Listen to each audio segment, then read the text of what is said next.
نہیں چل رہا اور یہ مہینہ اپنی منزل کی طرف رواں دواں ہے۔ یہی تو پورے سال کا ایک واحد مہینہ ہے جس کا ایک ایک دن گن گن کے گزرتا ہے،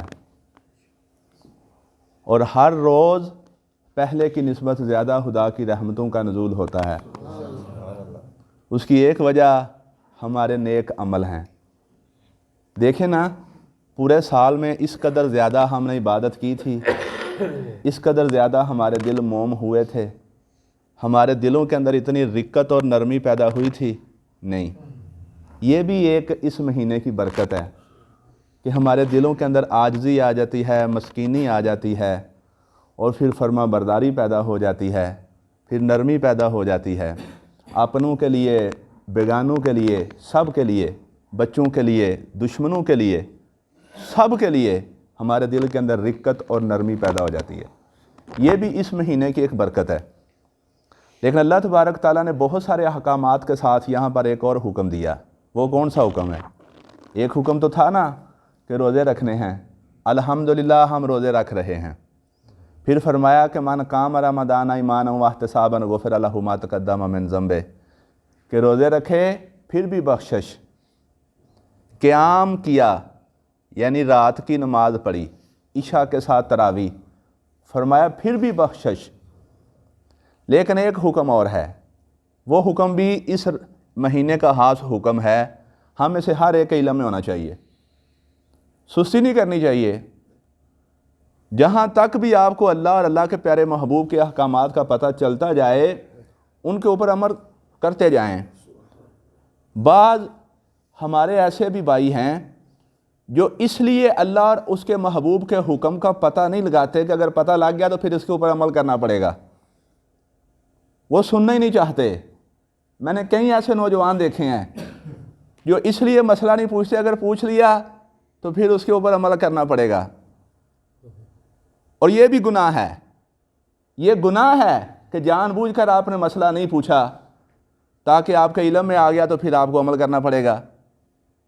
اور اللہ تعالیٰ تو یہی چاہتا ہے کہ آپ علم حاصل کرو، علم حاصل کرنے کے بعد جب تمہیں علم حاصل ہو جائے پھر اس کے اوپر عمل کرو، اور عمل کے بعد جنت ملنی ہے۔ آپ نے علم بھی حاصل نہیں کیا اور اس کے اوپر عمل بھی نہیں کیا، آپ کی دونوں منزلیں رہ گئیں، آپ جنت میں کیسے جائیں گے؟ یہ دو چیزیں تھیں نا، علم حاصل کریں۔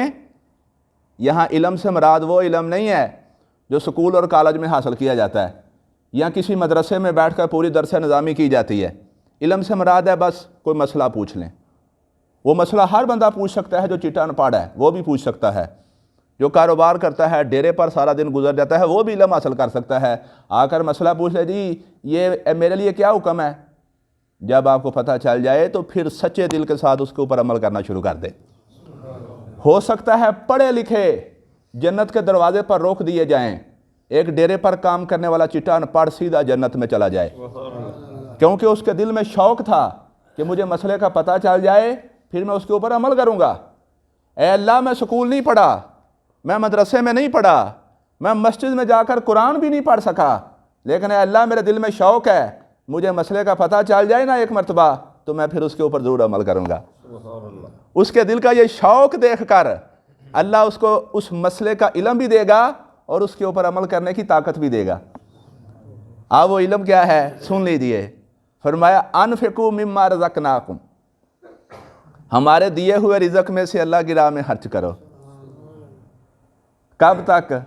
فرمایا من قبل ان یاتی یوم لا بیع فیہ ولا حلۃ ولا شفاء، اس دن سے پہلے پہلے، اس دن سے پہلے پہلے۔ کون سا دن؟ جو سورہ فاتحہ میں پڑھتے ہو نا، مالک یوم الدین، کہ وہ قیامت کے دن کا مالک ہے۔ فرمایا اس دن سے پہلے پہلے اللہ کی راہ میں خرچ کر لو، لا بیع فیہ، جس دن پھر خرید و فروخت نہیں ہوگی، کاروبار ختم۔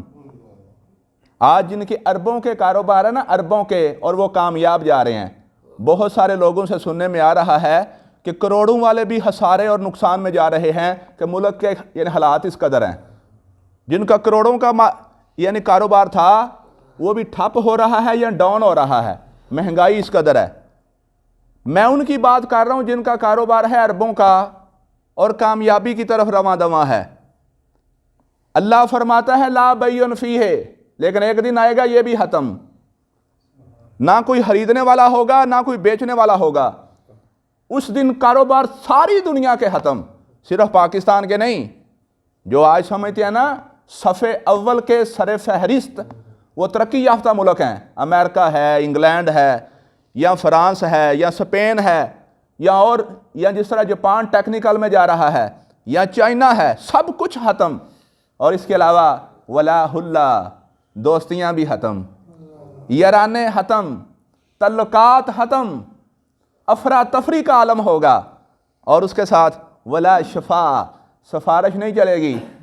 سعودی عرب اسلامی مرکز ہو کر امریکہ کے پیچھے پیچھے چل رہا ہے، ہمارا اسلامی مرکز ہے، اور بجائے اس کے کہ وہ فلسطین کی مدد کرتا، امریکہ کو اپنے اڈے دے رہا ہے کہ یہاں پر اپنے ٹینک کھڑے کر کے اسرائیل کا دفاع کرو۔ یہ ہمارا اسلامی مرکز کا حال ہے۔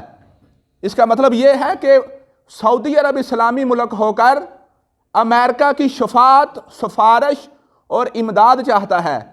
میرا پروردگار فرماتا ہے قیامت والا دن یہ بھی ختم۔ اس دن سے پہلے پہلے کیا کرنا ہے؟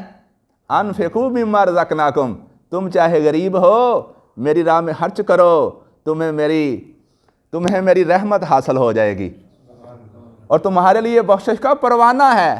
میرے پیارے دوستوں بزرگوں، یہ وہ عمل ہے جو میں آپ کو بتانا چاہتا تھا۔ آج ہمارے علم میں آ گیا، ہم نے اس کے اوپر عمل کرنا ہے سچے دل سے۔ کیسے؟ ہم عام طور پر پتہ کیا سمجھتے ہیں، میرے پاس کون سا 1 لاکھ روپیہ ہے کہ میں اس میں سے 2,500 خرچ کروں، میرے پاس تو میں 30,000 کماتا ہوں، تو 30,000 والا کوئی خرچ کرے گا؟ صوفیہ کرام یہ بھی کہتے ہیں جس کے پاس 100 روپیہ ہے نا، 100 روپیہ، وہ 100 روپے میں سے بھی 2.5 روپے خرچ کر دے۔ زکوٰۃ لازمی اس کے اوپر نہیں ہے کہ جس کے پاس 1,00,000 روپیہ ہو یا 10 لاکھ روپیہ ہو وہی زکوٰۃ ادا کرے۔ صوفیہ کرام تو یہاں تک بھی کہتے ہیں کہ اگر تم خدا کو راضی کرنا چاہتے ہو، 100 روپیہ تمہارا ایسے ہی پڑا ہوا ہے، صرف 100 روپیہ، اس 100 میں سے، کیونکہ 100 میں سے کتنی زکوٰۃ ہے؟ 2.5%۔ صوفیہ کرام کی بولی بڑی پیاری ہے، جن کو ہم کہتے ہیں درویش۔ جہاں پر دنیا داروں کا علم ختم ہوتا ہے، درویشوں کا علم شروع ہوتا ہے، اور درویشوں کی بولی بڑی پیاری ہے۔ جو درویشوں کی بولی پر عمل کرنا شروع کر دیتا ہے نا، وہ خدا کے قریب ہو جاتا ہے۔ درویش غلط نہیں بتاتے، جو سچے درویش ہیں۔ امام باقر جو میرے پیارے آقا علیہ الصلوۃ والسلام کی آل اولاد میں سے تھے، سید زادے تھے، وقت کے بہت بڑے ولی تھے امام باقر۔ اور کون تھے؟ حضرت امام حسین کے پوتے، حضرت امام زین العابدین کے بیٹے، حضرت امام باقر۔ ان کے پاس ایک آدمی آیا اور پوچھنے لگا کہ جناب زکوٰۃ کی شرح کیا ہے؟ زکوٰۃ کی شرح کیا ہے؟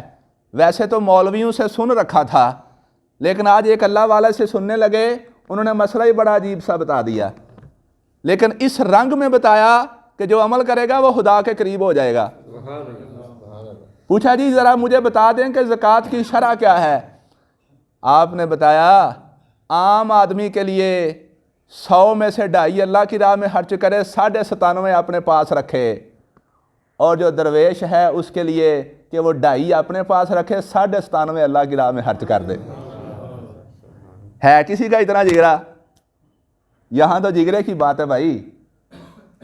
کہتے ہیں یہاں تو سب کچھ تن من دھن، 3 چیزیں نا، تن من دھن۔ یہ دھن کسے کہتے ہیں؟ آپ کی ساری دولت۔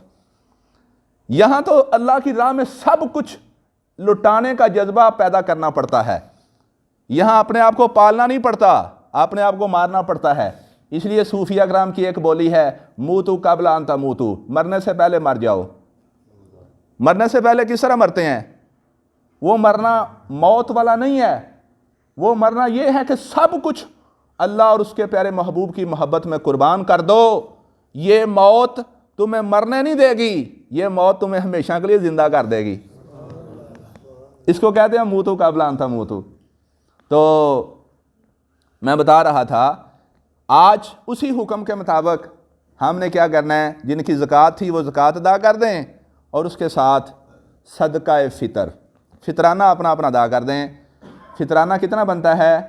ہر گھر میں سے جو صاحب نصاب ہیں اور دے سکتے ہیں اپنے گھر کے ایک شخص کی طرف سے 2 کلو گندم یا اس کی قیمت. میرے سننے میں جو قیمت آئی ہے ایک محتاط اندازے کے مطابق کہ گندم کا ریٹ 1 من کا 5,000 روپیہ ہے. 5,000 کے اعتبار سے 1 کلو کی قیمت بنے گی 125 روپے اور 2 کلو گندم کی قیمت کتنی بن گی 250 روپے. تو ہر گھر کا ایک شخص اپنا فطرانہ 250 روپیہ ادا کرے گا. اب فرض کیا اس گھر میں 6 افراد ہیں تو ان کا کتنا بنے گا 1,500 روپیہ. تو 1,500 روپیہ تو کچھ بھی نہیں ہے, یہ تو ہمارے ایک دن کا خرچہ ہوتا ہے. تو آپ اپنے گھر کے تمام لوگوں کے خاص طور پر جو گھر کا سرپرست ہے وہ اپنی کفالت میں جتنے بھی افراد ہیں گھر میں, اس میں اس کی ماں بھی آ سکتی ہے, اس کے ابو بھی آ سکتے ہیں وڈیرے, اور اس کے بچے بھی آ سکتے ہیں, اس کی بیوی بھی آ سکتی ہے.